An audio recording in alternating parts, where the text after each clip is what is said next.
Depuis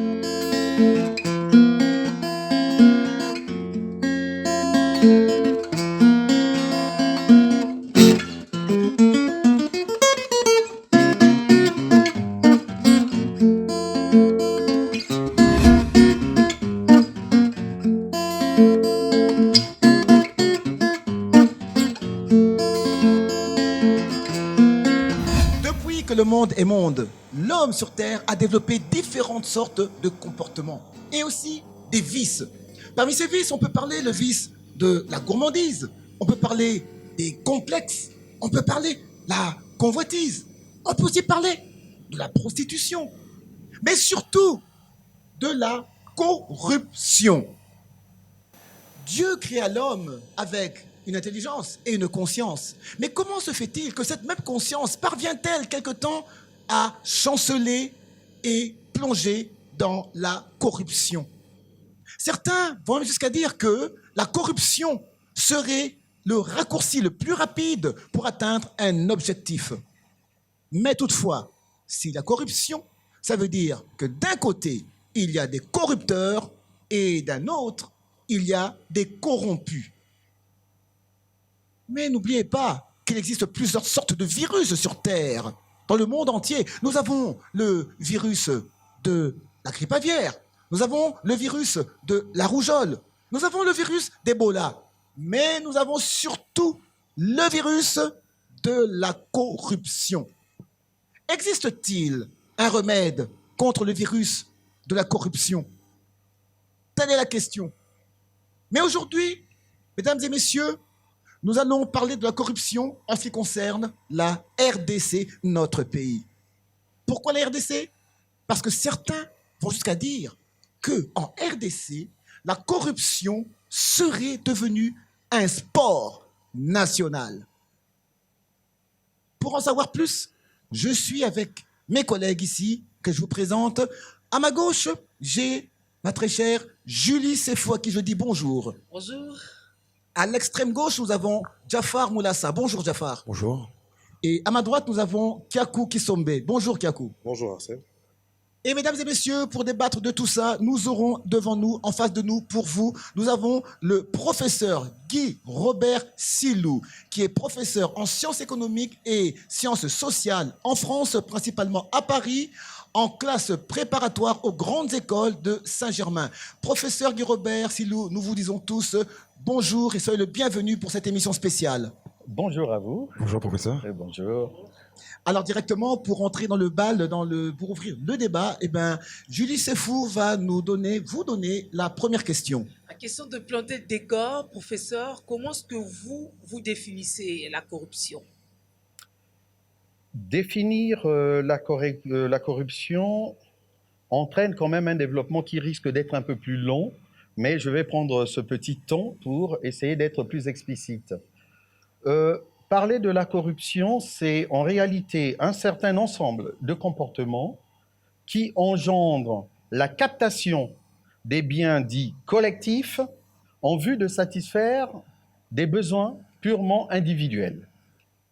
C'est-à-dire que nous sommes dans une approche qui est beaucoup plus individualiste, dans l'optique systématique de gagner un avantage qui est d'ordre matériel, mais étant aussi aujourd'hui dans une société qu'on pourrait qualifier de post-moderne, les avantages peuvent être aussi d'ordre symbolique.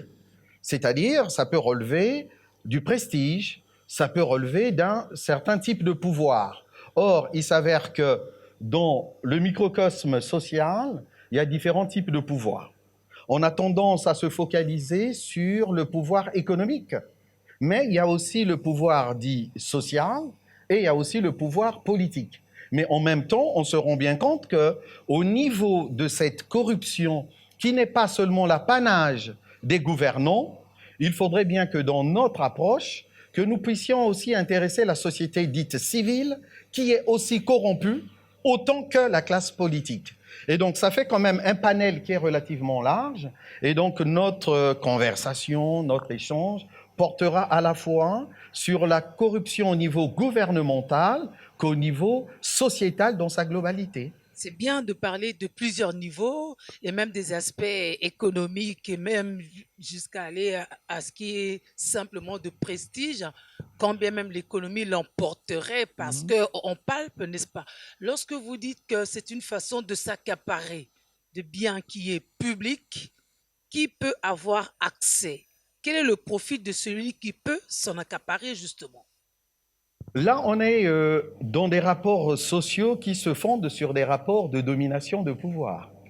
Généralement, lorsqu'on va certainement parler des différents types de corruption, on va se rendre compte qu'il y a toujours un corrupteur et un corrompu. Et donc, on est systématiquement dans des rapports dits de domination, de leadership, et à partir de là, celui qui détient le pouvoir exerce une forme d'ascendance sur celui qui est le bénéficiaire de la circonstance. Et là, on va se retrouver en phase de profils assez différents et tout va dépendre également des contextes. Parce que lorsqu'on est sur le champ purement économique, le corrupteur en lui-même peut devenir aussi le corrompu et on peut inverser les rôles. Et sur le champ du prestige, c'est-à-dire sur le champ du pouvoir dit social, et là, on peut se rendre compte que ça peut aller dans tous les sens. C'est-à-dire que sur le plan du prestige, je vais vous donner un titre d'exemple, au moins comme ça va tout de suite planter le décor. Je sais qu'à Kinshasa, au niveau musical, on parle en termes de mabanga et quelque chose comme cela. Mhm. On se rend bien compte que celui qui finance, qui donne de l'argent à un musicien afin qu'on puisse citer son nom, il est en quête de quoi? D'un prestige. Le fait qu'on puisse citer son nom, ça lui procure une satisfaction d'ordre purement individuel. Et là, on est dans une forme de corruption qui existe, même si on ne le perçoit pas comme tel, mais il s'agit d'un rapport de dominant à dominé en vue de bénéficier d'un avantage purement matériel, mais en même temps, celui qui est corrompu, c'est-à-dire Oui. le musicien, il va bénéficier d'un avantage matériel. Mhm. Le corrupteur, c'est-à-dire le mélomane, va bénéficier d'un avantage purement de Ce ne pouvoir, de serait pas, par prestige. exemple, une forme de promotion, un nom d'entreprise pourrait être cité plutôt que d'une corruption ou d'un besoin d'être chanté et valorisé. Là, vous rentrez dans le champ qu'on retrouve dans ce qu'on appelle la mercatique, ou autrement dit le marketing. La précision qui est de taille, c'est que lorsqu'on est dans la corruption, on est dans une approche qui est purement illicite. Or, le marketing, lorsqu'on fait la promotion d'un produit, d'un bien quelconque, on est dans le cadre de la légalité, hein, dans le cadre de la licité. Donc là, on ne peut pas parler d'un phénomène qui est purement illicite.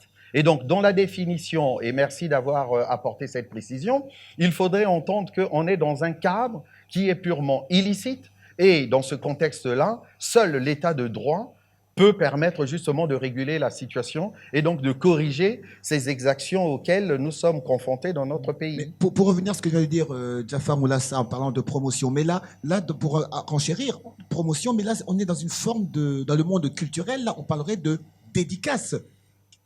Est-ce qu'on pourrait vraiment condamner ce fait-là à un Kudam de donner un petit quelque chose pour alors que son nom soit chanté dans une chanson?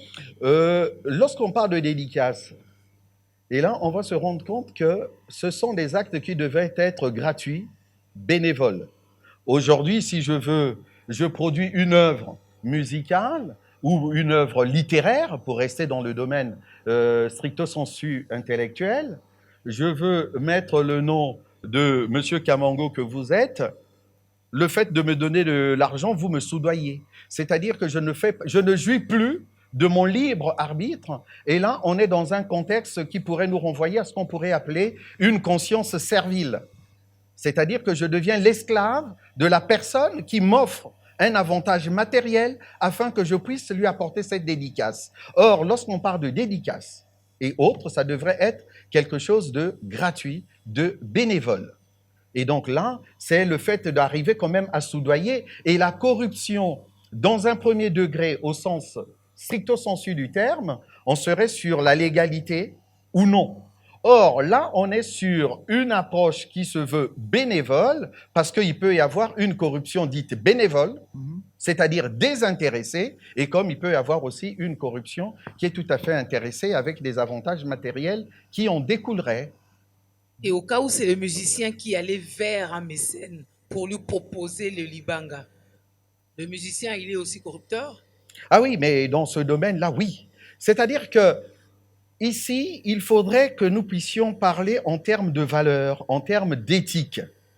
C'est-à-dire que les approches que nous avons dans nos sociétés aujourd'hui, d'où le fait dans la définition que j'ai donnée du mot corruption, j'ai essayé tout de suite d'élargir notre champ de réflexion pour ne pas rester strictement enfermé dans le champ politique en pensant que seuls les gouvernants sont victimes ou responsables de la corruption. On se rend bien compte qu'on commence à s'épancher complètement sur toutes les sphères de la société, tous les secteurs de la société, au point où ce sont des choses qui devraient nous poser problème, réflexion sur le plan de l'éthique. Malheureusement, on a voulu normaliser des choses qui sont anormales et on considère qu'aujourd'hui, ces phénomènes qu'on rencontre sont dits normaux et on n'y réfléchit même plus parce que c'est l'apanage de tout le monde et c'est une routine qui s'est installée dans notre société. Mais quelles sont justement les causes de cette corruption-là? Les causes de cette corruption, là, une fois de plus, je vais être un peu plus large. Je vais débuter par des causes purement philosophiques. L'homme avec H majuscule, c'est-à-dire l'homme masculin, l'homme féminin, s'il faut le dire ainsi, ce sont des êtres de désir. Et on se rend bien compte que dans la société d'aujourd'hui, il y a toujours un débat, un échange entre l'avoir et l'être. L'avoir et l'être, on peut analyser les deux notions sur le plan de la temporalité. Lorsqu'on conjugue le verbe avoir, c'est, par exemple au présent, on dirait j'ai ceci, tu as, il a, et ainsi de suite. Et on se rend bien compte que lorsqu'on est sur l'avoir, on est sur la possession. C'est vouloir posséder les choses. Et lorsqu'on est sur l'être, et là sur le plan philosophique, ça nous renvoie à notre personnalité, ce qu'on est réellement en tant qu'individu et en tant qu'être. Et ce débat sur le désir nous renvoie à cette notion qu'aujourd'hui, dans cette société moderne et post-moderne, on est de plus en plus sur l'avoir. Cet avoir qui porte sur la possession des biens. Et ça, il faudrait que nous puissions comprendre que l'individu que nous sommes des êtres de désir. Or, les désirs, par essence même, les désirs sont illimités et en même temps sont infinis. Et d'où le phénomène de vouloir toujours amasser plus. Aujourd'hui, je m'achète une Ferrari, mais sauf que la Ferrari risque de ne pas me suffire. Il faudrait que je puisse avoir une autre voiture, une Lamborghini, et ainsi de suite. J'ai une villa, mais une villa ne suffit pas pour satisfaire mes désirs qui sont, je l'ai dit tout à l'heure, infinis. Je vais me lancer dans d'autres perspectives. Là, ce sont des désirs, là. Mais on est sur des désirs, et c'est ça l'être humain. Et donc, le fait d'être dans le désir, c'est-à-dire amasser en permanence, c'est ça qui nous incite à un certain moment. Et c'est là où vous allez vous rendre compte qu'il y a un décrochage entre les désirs et les moyens que nous possédons pour satisfaire les désirs.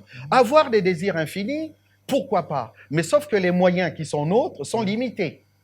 Et donc, il y a ce côté un peu incongru entre les désirs qui sont nôtres, qui sont infinis, et les moyens que nous possédons, qui sont limités et finis. Et par conséquent, ça rentre en... Pardon? Quel rapport avec la corruption? Ah, quel rapport avec la corruption? C'est que lorsque mes désirs deviennent complètement illimités et que mes moyens sont limités, je passe par les moyens parfois frauduleux pour satisfaire mes désirs. Un enfant qui va me demander d'atteindre, par exemple, la Lune, c'est quelque chose qui est inaccessible. Que dois-je faire pour le satisfaire? Et là, il faudrait que je trouve des moyens qui peuvent être illicites pour atteindre cet objectif. Un autre exemple, là je vais m'adresser aux hommes qui sont là avec petit h, même si on sait très bien que dans la société congolaise, la polygynie, et je dis bien la polygynie, est interdite, c'est-à-dire le fait d'avoir plusieurs femmes, on se rend bien compte que une forte majorité, et même si les statistiques ne sont pas présentes pour que je puisse démontrer tout cela, les hommes avec petit h ont tendance à avoir plusieurs maîtresses à gauche et à droite. Ce qui signifie que on est sur des désirs. Vouloir satisfaire des pulsions, je vais l'évoquer tout à l'heure, dans une approche beaucoup plus psychanalytique. Vouloir satisfaire toutes ces femmes-là, lorsqu'on est un salarié lambda, je pense qu'à un certain moment, on trouve vite ses limites. Et là, qu'est-ce qu'on est obligé de faire? De passer parfois par les moyens illicites pour essayer de répondre aux desiderata de ces différentes maîtresses. Et c'est là où le bas blesse. J'étais uniquement sur une approche philosophique. Peut-être que M. Kissome va réagir là-dessus. Non, moi, ma question est plutôt portée sur le fait que la RDC soit le pays potentiellement le plus riche de la planète par ses matières premières et son sous-sol, mais avec une population très pauvre. Est-ce que vous pensez que la corruption en serait la cause? La corruption n'est qu'une cause parmi tant d'autres de la pauvreté qui bat son plein dans notre pays. Puisque, comme vous le savez, les statistiques nous disent de la Banque mondiale qu'en RDC, nous avons un taux de pauvreté qui atteint quasiment 80% de la population. La corruption, je pense, intervient au niveau des investisseurs. La corruption est un fléau. Et ce fléau-là, aujourd'hui, lorsque vous regardez à peu près les statistiques de l'agence internationale qui s'occupe justement de la corruption dans le monde, Transparency International, on se rend bien compte que nous faisons parmi des 20 pays les plus corrompus au monde. Les 10, on est dans la liste des 10. De plus en plus. Mais c'est exactement, serre. donc ça ne cesse de s'empirer. Hein, cette situation ne cesse de s'empirer. Mais lorsqu'on parle de la corruption, en évoquant les causes économiques de la corruption, on va se rendre compte que, économiquement parlant, il nous manque des investisseurs dans notre pays. Les seuls Congolais ne suffisent pas à investir totalement ici. Il faudrait bien que des capitaux étrangers puissent être appliqués, investis sur le champ congolais. Mais il s'avère que nous avons des institutions qui sont dites extractives. Parce qu'il y en a deux types d'institutions. Les institutions peuvent être inclusives, c'est-à-dire le respect, par exemple, de ce qu'on appelle le droit de propriété. Ce qui appartient à Madame Sefou appartient à Madame Sefou. Moi, je n'ai aucun droit pour la spolier, pour la déposséder, je reviens sur le terme avoir, de ses biens. Or, il s'avère que, ici, dans notre République, on se rend bien compte qu'il y a cette violation de droit de propriété de manière permanente et de manière récurrente. Et par conséquent, cette corruption, qui est une violation des biens collectifs, risque d'engendrer quoi? Le reflux des investisseurs étrangers. Et donc, ce n'est qu'une partie de l'explication de la pauvreté. Il ne faudrait pas qu'on en fasse le pilier majeur, même si c'est fondamental. Mais que devrait faire l'État congolais pour lutter justement contre la corruption? Pour que l'État puisse intervenir, je pense, Monsieur Kissome, avec votre autorisation, il faudrait peut-être que nous puissions explorer d'abord les causes que j'avais entamées avec la question de Madame Sefou de tout à l'heure. J'étais parti uniquement sur les causes purement philosophiques. Or, ça ne suffit pas. Dans les causes philosophiques, j'ai fait allusion à ce distinguo qui existe entre les besoins qui sont nécessaires et les désirs qui sont en réalité superflus. Et donc, en dehors des causes philosophiques, il faudrait plutôt, penser aux causes d'ordre psychanalytique. Et là, je vais utiliser 3 concepts de Freud. Il y a d'abord, chez la personne, le concept de surmoi. Qu'est-ce que le surmoi? Le surmoi, c'est cette partie enfouie de l'être humain, et c'est cette partie en même temps enfouie qui est en même temps obscure, qui nous permet justement de transgresser les normes, parce que nous ne sommes pas faits que de chair, pas seulement de conscience, mais l'être humain est aussi mu par des pulsions. Et lorsqu'on parle, par exemple, de la libido, des pulsions d'ordre sexuel, on est sur ce surmoi. Le principe freudien. Mais là, nous sommes sur des concepts purement freudiens. Lorsque j'ai dit surmoi, on est sur les concepts freudiens. Donc ce surmoi, il est omniprésent dans la nature de l'homme. Mais ce concept de surmoi trouve son pendant dans le concept toujours freudien du moi. C'est-à-dire cette partie de l'homme qui va permettre justement de faire la balance entre le surmoi que j'ai cité tout à l'heure et le ça. Et d'ailleurs, je suis même parti du ça. Le ça, c'est cette partie obscure, le surmoi, c'est cette partie qui viendra controverser, balancer le ça pour équilibrer l'être humain. C'est-à-dire que lorsqu'on est dans la corruption, si j'ai cité les concepts freudiens, le ça, la partie obscure qui cherche justement à transgresser les normes, le surmoi qui cherche à contrecarrer et le moi qui stabilise la chose, on peut se rendre compte que l'être humain que nous sommes, le Congolais doit agir justement sur le ça et le surmoi afin que le moi puisse être stable et éviter le maximum au niveau de la corruption. Sinon, les choses risquent de partir systématiquement en vrille. Professeur, alors entendre tout ce que vous venez de dire, c'est très intéressant, c'est vraiment très, très, très emballant. Vous parlez de la psychanalyse, là on va dans le principe freudien, tout cela, mais si on s'attache à ce que vous venez de dire, la question que je vous posais, une question rasoir, est-ce possible que le monde, je dis bien le monde, pas que la RDC, puisse vivre sans la corruption, en analysant ce que vous venez de dire là, avec tous ces principes psychanalytiques? Sans la corruption, sans être non plus fataliste ni optimiste, je dirais qu'on peut amoindrir le phénomène. Parce que ne soyons pas dans l'autoflagellation. La corruption existe partout dans le monde, mais c'est une question de degré de corruption. Il faudrait que nous puissions agir pour abaisser le niveau de la corruption. Partout dans le monde, il y a ce fléau qui mine, qui sape les sociétés, les économies et autres. Mais sauf que chez nous, ça a pris trop d'ampleur. Mais pour ce concept freudien, le ça, le surmoi et le moi, comment peut-on agir dessus? Mais c'est par l'éducation. L'éducation. C'est-à-dire la formation du capital humain. Quelle est la place de l'homme congolais dans cette structure? Et quelle éducation faudrait-il pour alors casser tout ça? L'éducation, lorsqu'on parle de la formation du capital humain, aujourd'hui, je pense que vous êtes encore mieux avertis que moi en la matière. Il y a eu, par exemple, la réforme du système scolaire congolais. Lorsqu'on regarde le taux d'analphabétisation dans notre pays, c'est un taux qui est très, très élevé.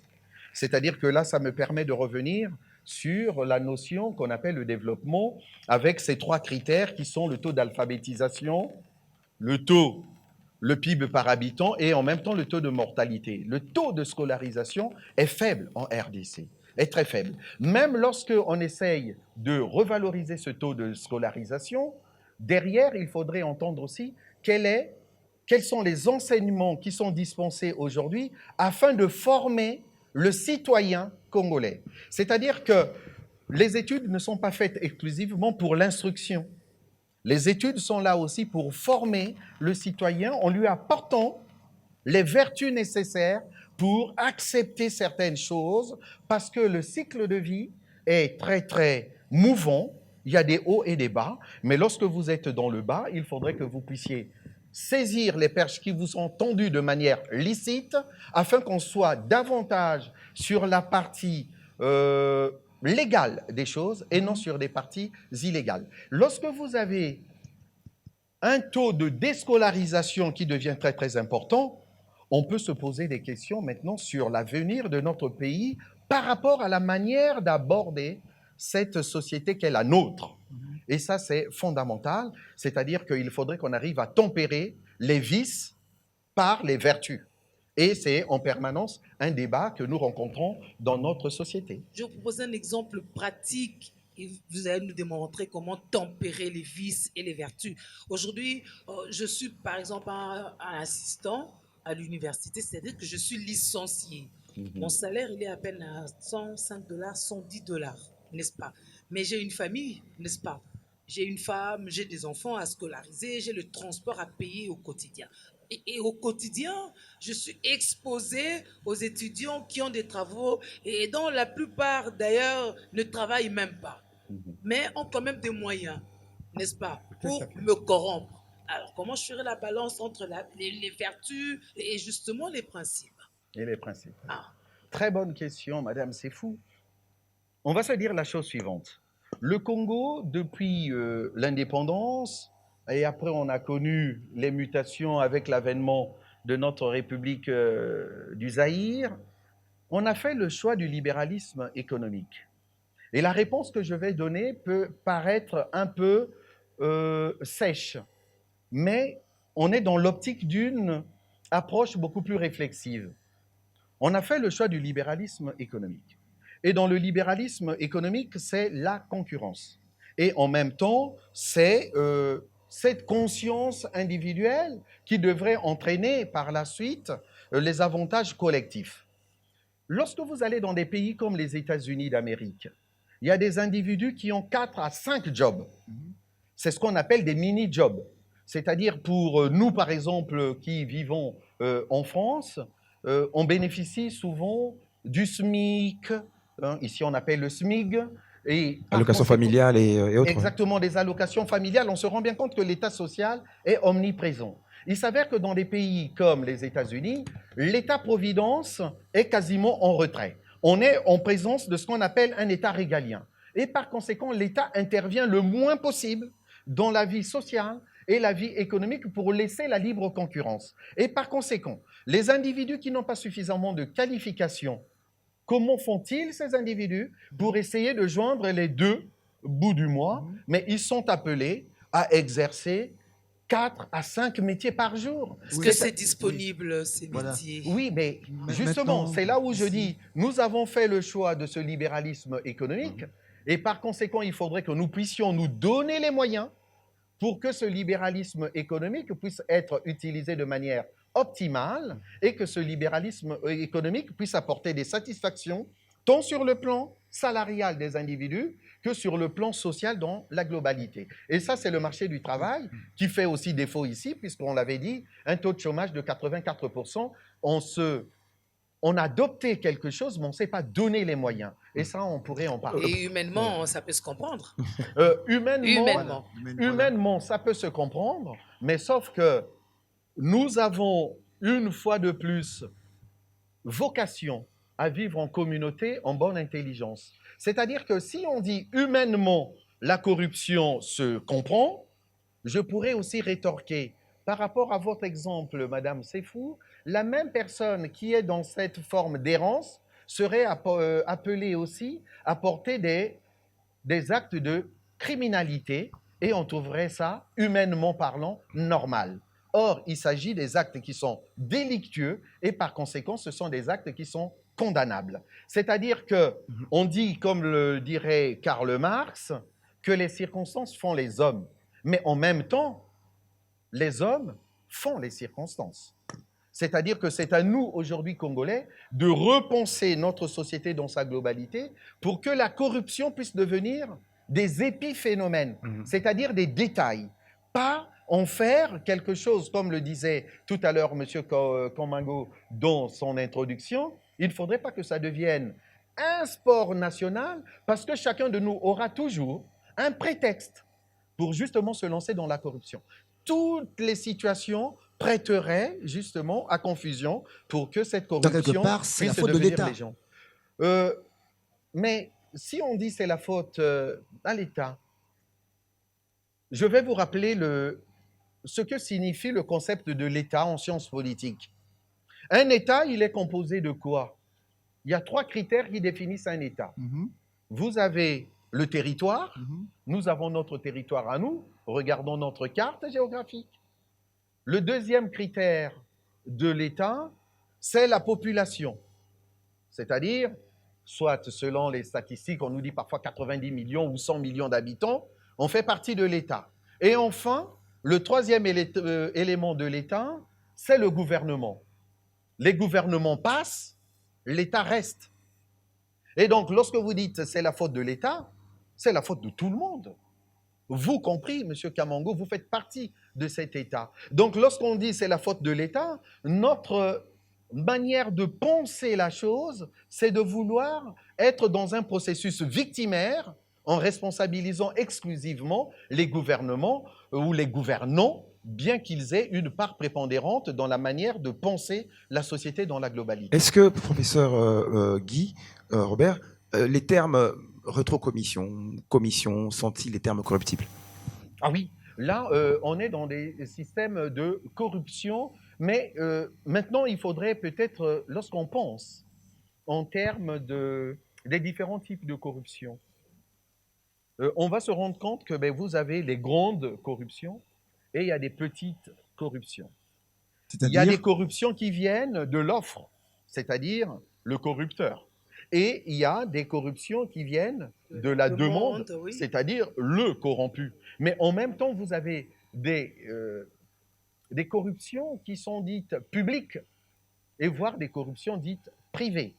Vous savez, aujourd'hui, le lobbying comme tel, au niveau de l'Union européenne, le lobbying est officialisé, c'est-à-dire c'est ce groupe de pression qui permet parfois de faire évoluer les choses. Mais lorsqu'on parle des lobbies, mais on est aussi dans une certaine manière, mais dans des corruptions qui sont plus ou moins légères et reconnues dans les textes officiels. C'est-à-dire qu'à un certain moment, on a eu une forme d'ingéniosité dans notre manière d'aborder les choses, cette ingéniosité qui fait qu'on a toujours une longueur d'avance sur le droit.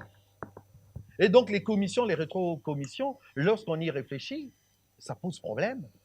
Tout à l'heure, j'ai parlé des investisseurs.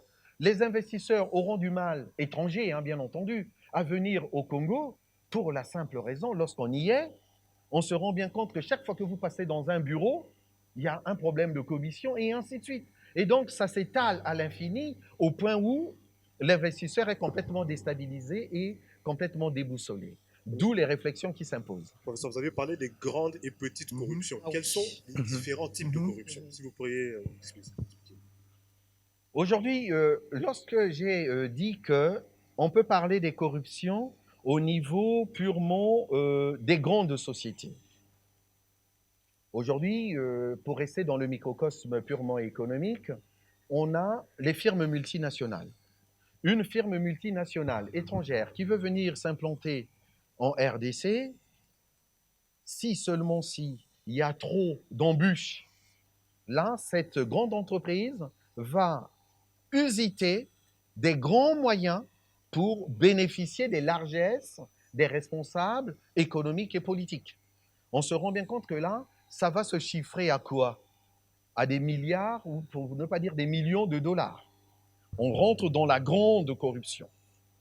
Or, il s'avère que, tout à l'heure, j'avais dit que la corruption n'était pas l'exclusivité des pouvoirs publics. Mais la société, au niveau de la société civile, il y a aussi des actes de corruption qui sont commis à chaque instant. Depuis que nous avons débuté notre émission, si on avait la capacité de détecter les actes délictueux de corruption perpétrés dans notre territoire, on en dénombrerait des milliards et des milliards d'infractions. Mais sauf qu'à un certain moment, les pouvoirs publics sont appelés à fermer les yeux là-dessus. Je vais vous donner un exemple simple. Attendez, vous dites les pouvoirs publics sont appelés à fermer les yeux là-dessus. Oui, là-dessus. Expliquez-nous un peu. Je vais expliquer cela. Chaque fois que vous avez une activité qui est rémunérée, en principe, cette activité devrait être déclarée. D'accord? Oui. Je pense que sur ce plateau, peut-être que quelques-uns ont des domestiques chez eux, c'est-à-dire le personnel qui permet de faire des travaux ménagers. En principe, on devrait déclarer ces personnes. Les déclarer. Déclarer, c'est-à-dire? C'est-à-dire qu'auprès des organismes sociaux, pour que lorsque, à la fin du mois, il faudrait établir pour ces personnes-là des fiches de paye ou des feuilles de paye, des bulletins de paye. Qui donne un bulletin de paye à une personne qui exerce ce type d'activité chez elle? Personne.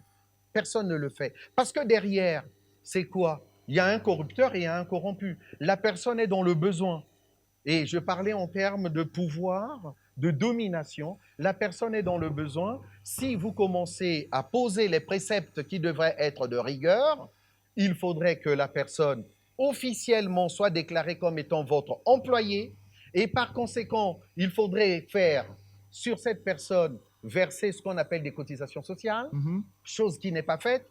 Lorsque cette personne est malade, il faudrait que l'employeur puisse prendre cette personne en charge, ce qui ne se fait pas en RDC. Et quelque part, tout le monde ferme les yeux parce que c'est rentré un peu dans la routine. On se rend bien compte que sur le plan fiscal, ça pose problème. Lorsqu'on dit que notre assiette fiscale est relativement petite, mais c'est parce qu'on ferme les yeux sur ce type d'activité qui devrait être déclarée officiellement auprès des organes compétents en la matière pour que ces personnes puissent être protégées. Et tout le monde a compris que ça ne servait à rien pour moult raisons. Pour des raisons financières, pour des raisons aussi de facilité administrative, et ainsi de suite. Et là, on bascule dans des petites corruptions, s'il faut le dire Et ainsi. aujourd'hui, professeur, nous avons une institution anticorruption au nom de l'IGF qui traque On lance une agence, pour voilà, la prévention et la lutte lutte contre la corruption, corruption. attachée à la présidence. Qu'est-ce que vous sembleriez voir au travers de ces actions menées par ces différentes agences? Ces différentes agences ont une importance capitale. Aujourd'hui, lorsqu'on est en République démocratique du Congo, nous nous apercevons tous, sans exception, qu'il y a des choses qui ne vont pas. L'électricité se fait par intermittence. Il y a certains qui ont l'électricité aujourd'hui, demain ils n'en ont pas, et ainsi de suite. En ce qui concerne l'eau, ça pose problème. Regardons l'état de nos routes. Nous avons des infrastructures routières qui sont dans un état de délabrement très, très avancé. Aujourd'hui, faire 10 km dans Kinshasa, c'est la croix et la bannière. Certains jours, pour faire 10 km, ça peut vous prendre 2 heures. Et par conséquent, ces instances qui sont là pour lutter contre la corruption devraient nous permettre d'élargir cette assiette fiscale à laquelle je faisais allusion il y a quelques minutes, sans les impôts. Effectivement, parce que là, nous sommes sur les prélèvements obligatoires, pour utiliser le terme économique approprié. À quoi servent les prélèvements obligatoires? C'est à répondre aux besoins de la population. D'accord? Aujourd'hui, on se rend bien compte, Madame Sefou, vous avez donné cet exemple, un fonctionnaire, un professeur qui gagne 1500 $ par mois ou 2000 $, mais on se rend bien compte qu'à un certain moment, c'est très très peu. Mais sauf que l'État, les pouvoirs publics ne vivent que majoritairement, je dis bien, par les prélèvements obligatoires. Et donc la lutte contre la corruption, de cette grande corruption qui frappe davantage le Congo, et on pourrait même l'élargir sur la petite corruption, parce que élargir cette lutte aussi sur la petite corruption, ça permet donc d'agrandir cette assiette fiscale. Les recettes fiscales qui affluent dans les caisses de l'État, ce sont en perspective des investissements publics. Et dans les investissements publics, on va retrouver ce phénomène qu'on appelle en économie la croissance endogène, qui touche 3 éléments, c'est-à-dire les infrastructures, le développement du capital humain auquel je faisais allusion tout à l'heure, et en dernière instance, vous avez le développement, c'est-à-dire le progrès technique et autres. Sans ces recettes fiscales, on ne peut pas se développer économiquement. Donc ces agences qui sont là aujourd'hui, on parle beaucoup plus de l'IGF et autres, mais ce sont des instances qui ont leur raison d'être. Grâce à elles, même si elles sont un peu décriées, mais on se rend bien compte que les gens qui décrient ce type de structure, ce sont des personnes qui ont des choses à se reprocher. Pour un citoyen lambda qui a sa conscience tranquille, puisque là on parle en termes de conscience, ce citoyen ne peut que féliciter l'œuvre de l'IGF parce que ça permet justement de renflouer les caisses de l'État indispensables. Vous voyez bien que l'IGF ne s'occupe que de ce qui est public, ce qui peut démontrer que l'ampleur est plus considérable au niveau public que les privés. Et c'est là même que vous parlez de la démarcation entre la grande corruption et la petite corruption. Mais est-ce que l'impunité ne serait pas la cause aussi assez fondamentale de la corruption? Pour enchaîner la question de Julie Sefou, j'ajouterais en disant, est-ce que les sanctions seraient une solution pour alors éradiquer le problème de la corruption? Même si on continue à ne pas bien payer les gens, les SMIC inexistants, mais on sanctionne. Il faudrait se dire la chose suivante. Tout à l'heure, j'ai parlé de la formation du capital humain. Et dans la formation du capital humain, Il y a l'instruction d'une part et il y a aussi l'éducation d'autre part. Les deux éléments sont consubstantiels. Ce qu'il faudrait entendre, lorsqu'on éduque une personne, il y a des sanctions qui découlent systématiquement de l'éducation. Et lorsqu'on dit sanctions, les sanctions peuvent être positives comme elles peuvent être négatives. D'accord? Pour les pères de famille ou les mères de famille qui sont sur le plateau et pour ceux qui vont nous suivre, lorsque vous éduquez votre enfant, vous lui apprenez le bien et le mal. On est sur l'éthique. Chaque fois qu'il y a un acte de déviance, et là on rentre dans la notion de contrôle social, les sanctions tombent. Mais ça peut être positif comme négatif. Un enfant qui vous rapporte une bonne note à la maison, qu'est-ce que vous faites? Vous le félicitez. Et là, vous êtes dans une sanction positive. Un enfant qui a séché les cours, qui a fait l'école buissonnière, lorsqu'il rentre à la maison, la sanction, elle est négative. D'accord? Et là, on revient sur une notion essentielle. On ne peut pas parler de la corruption, on ne peut pas lutter contre la corruption si l'état de droit n'est pas du tout exercé pleinement dans le pays. Et là, on n'est pas sur un concept formel. Il ne faudrait pas que ça soit tout simplement des déclarations d'intention. Il faudrait qu'il y ait une application stricto sensu, pour ne pas dire stricte, de la loi. Parce qu'il y a quand même un code pénal qui est là. Nous avons une constitution, cette loi qui est suprême au-dessus de tout le monde, qui sanctionne ce type de dérive, de dérapage. Tant que l'état de droit ne sera pas appliqué pleinement, les choses ne pourront pas évoluer. Et donc, cette loi qui devrait s'appliquer chaque fois qu'il y a flagrance, il faudrait que nous puissions nous y atteler. Entre-temps, les conséquences sont réelles. Parlons des conséquences de la corruption sur la RDC, parce que nous sommes peut-être dans le top 10, mais apparemment, à vivre ce qu'on vit, comme si nous étions vraiment les premiers, qu'on était hors pair. Les conséquences. Et j'aime bien, vous avez prononcé le mot magique, l'état de droit. Comme c'est bien dit dans la Bible, la justice élève une nation. Oui. Tout à fait. Alors, quand on parle de corruption, il faut qu'il y ait la justice. On parle d'état de droit.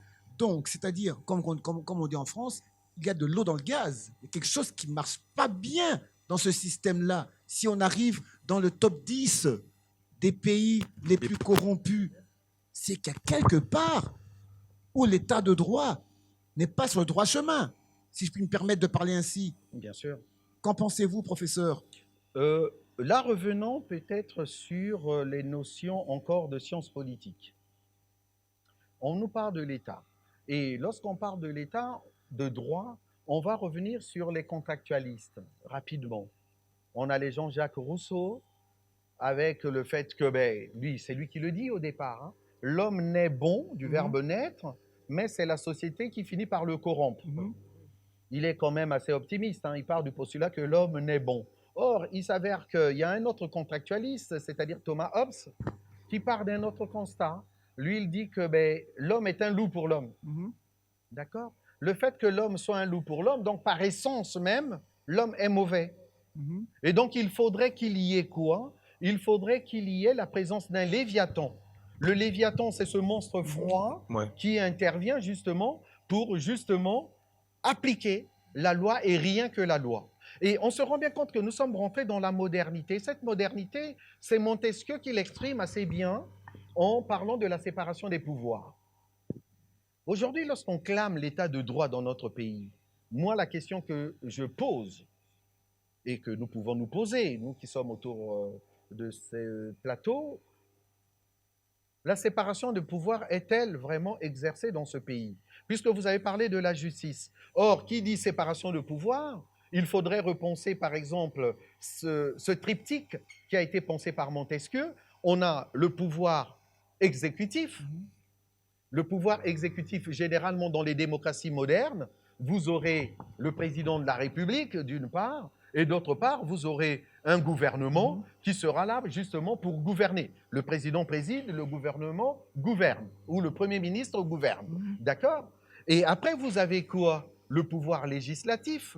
Mais le pouvoir législatif, vous avez la chambre basse et la chambre haute.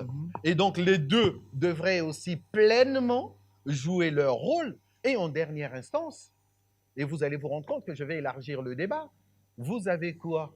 Le pouvoir judiciaire.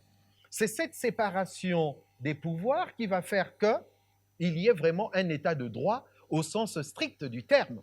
Si le pouvoir judiciaire est englué et confondu avec le pouvoir exécutif, ou bien s'il y a des combines entre ces différents pouvoirs, l'état de droit n'existe pas, il devient fictif.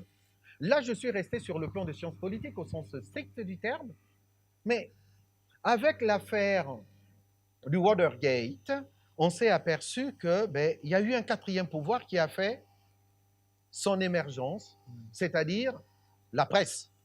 Oui, Watergate, là, on parle de Nixon qui a été évincé de son pouvoir, c'était en 73, si j'ai de bonne mémoire. Tout à fait, Oui. en 71. Le Watergate. Watergate, oui. oui. L'affaire de Watergate, ça nous permet justement de donner. Pourquoi? C'est parce que c'est la presse qui s'est saisie de cette affaire, qui l'a étalée, et le président Dans un de la contexte où première... la justice fait son travail, il y a le respect de droit, justement, elle n'est pas inquiétée par conséquent. Exactement. Mais là, je voulais vous redonner justement la parole parce que c'est vous qui constituez ce quatrième pouvoir. Maintenant, il faudrait se poser la question, il y a les lois de 1881 sur la liberté de la presse et autres. Cette liberté de la presse est-elle exercée pleinement dans ce pays pour qu'il y ait cette transparence? Il y a des verrous qu'il faut lever et ça dépend justement du législatif. On a tout de suite compris. Je reviens à vous, professeur d'économie, pour soulever une exception. On parle de la corruption, on dit que c'est néfaste. Pourtant, Hervé Manioulou pense qu'il y a des avantages à la corruption, précisément pour les pays en sous-développement. Je parie que nous sommes de la partie. Donc, la corruption peut effectivement servir de lubrifiant. Le mot sonne... voilà. Le lubrifiant à certaines économies sous-développées et permettre une certaine souplesse. Faites-en la lecture dans le contexte de la RDC. Ben, écoutez, bon, c'est un confrère économiste, ben, on va essayer d'échanger là-dessus. Pour répondre à ce confrère, ce n'est pas moi qui vais parler. Moi, je préfère toujours faire parler la science. On est sur ce qu'on appelle la main invisible d'Adam Smith dans le libéralisme économique. Que dit Adam Smith? Adam Smith dit ceci: l'intérêt particulier entraîne l'intérêt général. Je donne un exemple pour illustrer cela.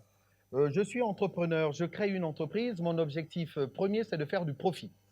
C'est mon intérêt personnel qui est mis en exergue. Or, il s'avère que je crée une entreprise, il faut que je me lance dans la production. Mais pour produire, il faut combiner les facteurs de production, c'est-à-dire, entre autres aussi, le facteur travail et le facteur capital. Et donc, pour le facteur travail, je dois embaucher des salariés. Mais j'embauche n'importe quel kidam. L'intérêt de ce salarié, c'est quoi? C'est de gagner son pain et de vivre pleinement. Et au final, l'entreprise crée la valeur ajoutée. La valeur ajoutée brute va permettre quoi? D'entraîner la croissance. Et tout le monde est content. Mais il s'avère que, madame, c'est fou, c'est là où ça devient intéressant. On a connu aussi une fable, la fable des abeilles d'un certain Bernard de Mondeville. Que dit cette fable de Bernard de Mondeville? Toujours pour corroborer ce qu'il est en train de dire. Aujourd'hui, on se rend bien compte que dans une ruche où il y a des abeilles, chaque abeille a une mission précise, a une tâche précise. Les reines sont là pour pondre les œufs, pour qu'il y ait la reproduction de l'espèce. Vous avez des ouvrières, des abeilles ouvrières qui sont là pour battre leurs ailes, c'est-à-dire pour rafraîchir la ruche. C'est-à-dire qu'à un certain moment, lorsqu'on n'applique pas cette idée de main invisible, on va s'apercevoir qu'il risque d'avoir ce manque de synergie qui empêcherait la machine économique de tourner à plein régime. Mais sauf que, je vais le dire en termes un peu plus savants, on rentre dans ce qu'on appelle un sophisme de composition. Qu'est-ce qu'un sophisme en philosophie? C'est une phrase qui paraît être vraie alors qu'elle est fausse. Une corruption, on l'a dit tout à l'heure, à ce que je sache, regardons le Congo tel qu'il évolue aujourd'hui, et c'est vous qui l'avez évoqué, nous sommes dans un état de délabrement inconsidéré alors qu'il y a des gens qui roulent carrosse. On ne peut pas dire que la corruption est un lubrifiant. Ce serait une ineptie économique totale. Pourquoi? Je vais rappeler à un de ce cher collègue que lorsqu'on est dans le libéralisme économique, ce qui prévaut, c'est ce qu'on appelle la concurrence pure et parfaite. et dans la concurrence pure et parfaite, il y a 5 critères. L'homogénéité des produits, la transparence de l'information, et je vais revenir là-dessus. Il y a quoi encore? La mobilité des facteurs, et ainsi de suite. Mais je reviens sur la transparence de l'information. Lorsqu'il y a corruption, il n'y a plus de transparence de l'information. On est dans une asymétrie de l'information et ça biaise et ça bride complètement le marché. Et donc, le fait que le collègue puisse dire que la corruption peut être un lubrifiant, c'est un contresens économique total. C'est ça qui fait fuir justement les investisseurs. Et il ne faudrait pas qu'on puisse justifier l'injustifiable.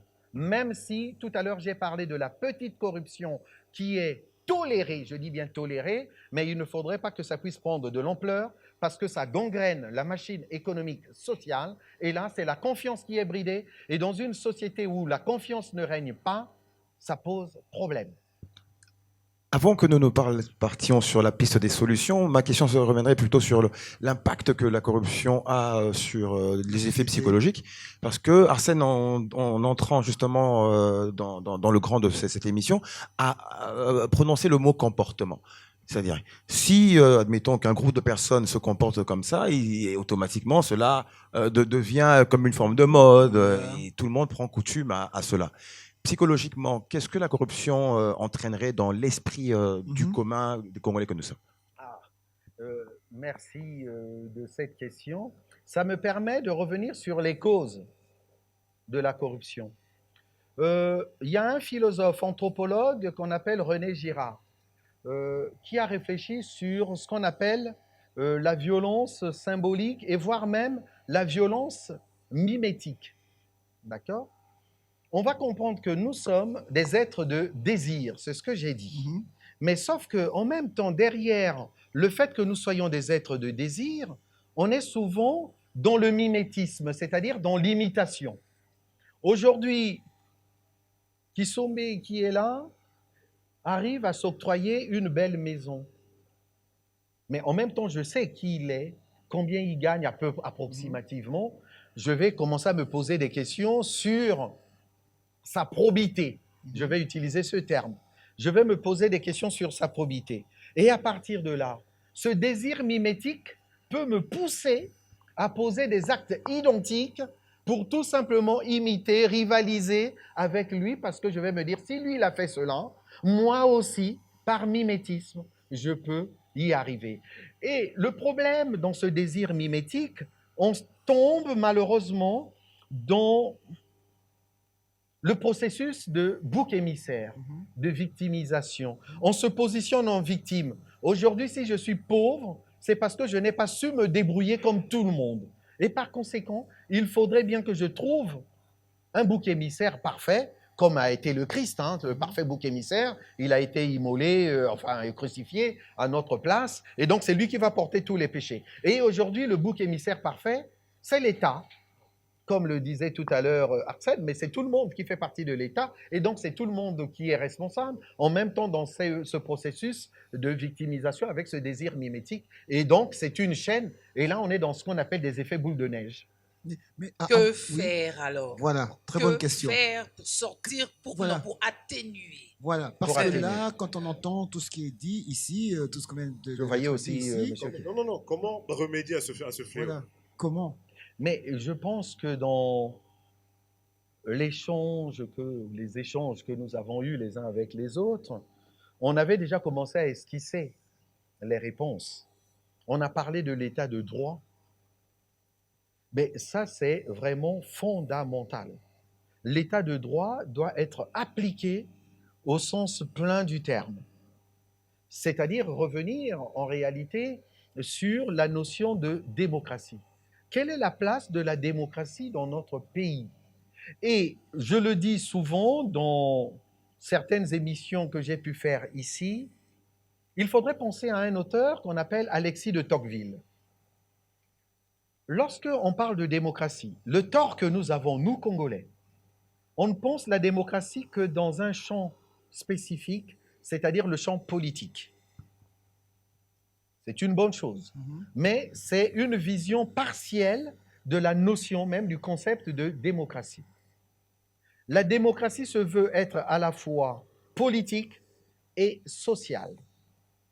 C'est-à-dire que là, on revient sur le fléau que nous avons évoqué, par exemple, tout à l'heure, cette pauvreté qui gangrène les mentalités des individus. Oui. C'est-à-dire qu'on ne peut pas parler de la démocratie politique s'il n'y a pas une égalisation des conditions.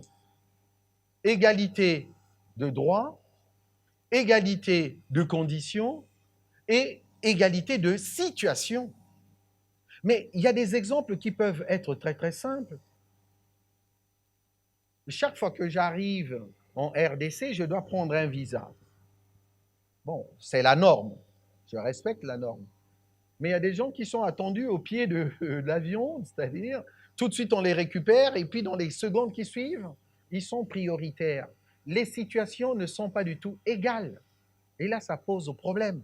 Lorsque vous allez face dans une administration, peu importe laquelle, il faut faire la queue. Mais on va se rendre compte que celui qui était derrière vous, tout d'un coup, va sortir de la queue, il va se retrouver tout de suite le premier et c'est lui qui sera le premier servi. Là, on rentre dans ce qu'on appelle l'égalisation de conditions avec plusieurs formes d'égalité, égalité de situation, de conditions et ainsi de suite. Et ça, c'est indispensable pour que, effectivement, cette idée de corruption puisse être bannie. Lorsque je veux créer une entreprise, je pense qu'il y a des textes qui sont là, qui stipulent par A plus B comment est-ce qu'on peut y parvenir. Mais si chaque fois que je rentre dans un bureau, il faudrait graisser la patte de quelqu'un, je ne vais jamais m'en sortir. Donc, nous sommes dans une république, et d'ailleurs, le nom de notre république est démocratique.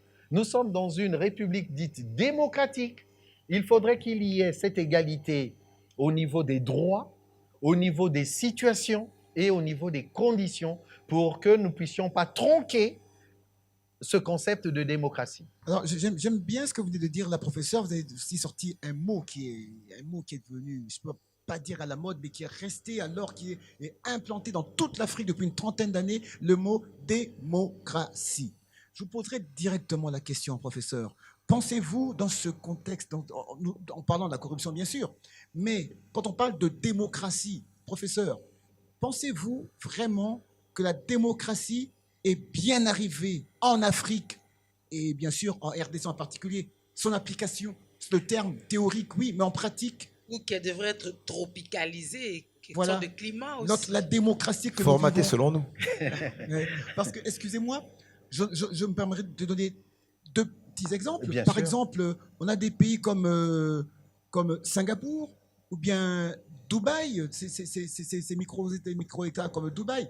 Là-bas, il n'y a pas de démocratie, il n'y a presque pas d'élection. Mais ces pays sont émergents. Ces pays sont loin économiquement. Ils n'ont rien à voir avec ce qui se passe ici en RDC. Mais ils vivent tranquillement dans leur coin. Jafar qui nous revient de la Chine. La Chine non plus. Il n'y a presque pas élection. C'est le pas de parti démocratie. communiste qui est partout. Mais ce sont des pays qui sont au top des tops. Mais la démocratie, ils en ont, passez-moi de l'expression, ils n'en ont rien à foutre. Passez-moi de l'expression. Mais maintenant, en Afrique, nous avons la démocratie qui nous est venue comme ça brusquement. Stank, ça nous est tombé sur la tête. Où en sommes-nous une trentaine d'années plus tard pour se retrouver maintenant dans le top 10 des pays les plus corrompus? Professeur. Oui, vaste question, mais on va essayer d'y répondre rapidement. Je vais partir, vous avez cité quelques exemples. Alors, restons sur Dubaï, qui a été l'exemple. Là, on est dans une monarchie. Et maintenant, si le souci du Congolais, c'est le paraître, c'est l'avoir, ben, effectivement, Dubaï serait le bon exemple. Mais je pense que l'être humain, je reviens là-dessus, n'est pas seulement un être d'avoir, c'est aussi un être avec une conscience qui souhaiterait vivre pleinement sa vie avec un certain épanouissement, avec ses libertés fondamentales propres à l'être humain. Si c'est uniquement pour avoir des belles avenues, des belles infrastructures, oui, on peut opter pour tout ce qui est dictature, autoritarisme et ainsi de suite. Vous avez cité l'exemple de la Chine. Ben, la Chine est une république populaire, c'est-à-dire sous le joug du communisme, mais en même temps, ils ont su libéraliser leur économie. Mhm. Ils ont su libéraliser leur économie. Tout à fait. Et donc, ils ont su concilier les deux éléments. La démocratie, son avènement en Afrique découle directement de la conférence de la Baule Avec Mitterrand. sous l'influence de François Mitterrand, d'accord, dans les années 90. Mhm. Ben, on nous a imposé cela. Mais avons-nous compris le sens de la démocratie? La démocratie, ce n'est pas le pluralisme politique. Ce n'est pas le fait d'avoir 50 partis politiques qui dénotent de l'avènement de la vraie démocratie. Ce n'est pas cela, la Et démocratie. c'est ce que nous vivons sur en Afrique. Mais voilà pourquoi j'ai dit tout à l'heure, moi je remonte toujours à la Genèse. Oui, Je vous ai parlé d'Alexis de Tocqueville, oui. qui considérait que la démocratie avait deux volets. Le volet purement politique, avec le pluralisme des partis politiques, le multipartisme, s'il faut le dire ainsi, liberté d'expression et ainsi de suite, la liberté de penser. Mais il n'y a pas que cela, il y a aussi l'autre volet que nous ne développons pas chez nous, le volet social. Tout à fait. La démocratie Tout à fait. sociale est Oui. quasi absente dans notre pays. C'est là où le bas blesse. Mhm. C'est-à-dire que chaque gouvernant ou gouvernement qui arriverait au pouvoir, il faudrait penser à concilier à la fois cette démocratie politique et cette démocratie sociale pour que la démocratie au sens plein du terme puisse se réaliser. Parce que sinon, j'ai appris aussi des mots, les djalilo ou je ne sais pas quoi, Oui, oui, mais djalilo. on en aura de plus en plus. C'est pas ça la démocratie. D'accord. Ça, c'est du vent. Voilà.